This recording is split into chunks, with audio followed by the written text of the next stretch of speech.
आजभोलि बजारको भाउ आकाश छोएको छ। साग सब्जी खान सकिँदैन। हामी गरिब मान्छे दिनभरि मजदुरी गरेर आएपछि छाकटारो भनेर नि कसो दाल भात खान सकिँदैन, तरकारी भात खान सकिँदैन। फलफुलका बाँच्नको लागि फलफुल खानु पर्यो, दुध दही खानु पर्यो, माछा मासु खानु पर्यो। कहाँबाट ल्याउनु, कसरी खानु भन्नुहोस् त। केरा 350 दर्जन भयो त अब। अमममम कसरी खानु है, हामी जस्तो गरिब मान्छे कसरी बाँच्नु यो नेपालमा। छाकटार नै गाह्रो भयो के साथीहरू, यस्तो गाह्रो भयो कि छाकटार्न कसरी बाँच्नको लागि खानु पर्यो।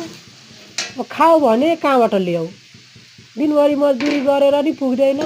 हामी गरिब मान्छेको जाला बढिँदैन, जस्ताको त्यस्तै हुन्छ। अब ठुलाबडाको जति महँगो भएपछि जे भयो भने उनीहरू खाएकै छ, लगाएकै छ। तेलको भाउ बढ्यो भन्छ अब व्यापारीहरूले, त्यही भएर महँगो भएको रे। खै के हो साथीहरू, भिडियो हेरिदिनु है, लाइक सब्सक्राइब गरिदिनु ल।